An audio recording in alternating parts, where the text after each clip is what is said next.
we got a letter from the Ghana Standard Authority, and our fears came true that the Ministry of Energy, the Ministry of Trade and Industry, has basically called for a halt to that announcement because they did not do the proper consultation with the mother ministry, and that the plan by the ministry is to work on a legislation and a long-term plan before this policy is rolled.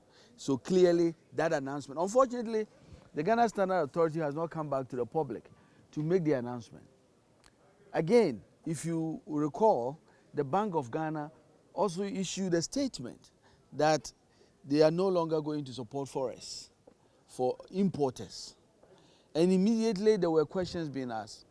We know that our ultimate objective, and this is what Ghana has been striving for from day one, to make sure that we can add values to the things we have comparative advantage here and stop the importation of almost everything. But the reality is that today almost everything we use in this country is imported.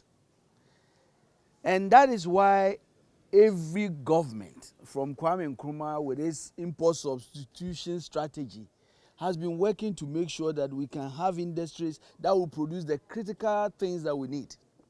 Unfortunately, as we speak today, this government's flagship policy of one district, one factory, if I ask the one critical question, has that been able to really address one problem of the things we import? I mean, can we point to one factory in the last 7 years because of 1D, 1F? We can say that because of this effort by 1D, 1F, we are no longer importing rice, we are no longer importing poultry, or we have even cut it by 25%. There is none. In fact, the imports have increased. And now when you look at the supply disruptions because of what is going around the world, for government to basically make such announcements in the heat, we met Gov't, we met Association of Ghana Industries, and they all talked about three things. The three evils of the cedi's depreciation, inflation, and quite frankly, high interest rates. Every manufacturing, every business is really on its knees. So can you imagine we complicate it when we have no plan in place in this period where we are in December close to Christmas, and we create a disruption where even the few manufacturing companies that we have in Ghana will not be able to import the necessary inputs in the midst of crisis in the world.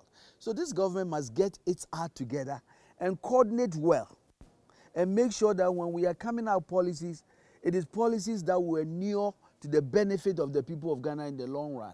It doesn't look like all the things that are happening are part of what we are saying.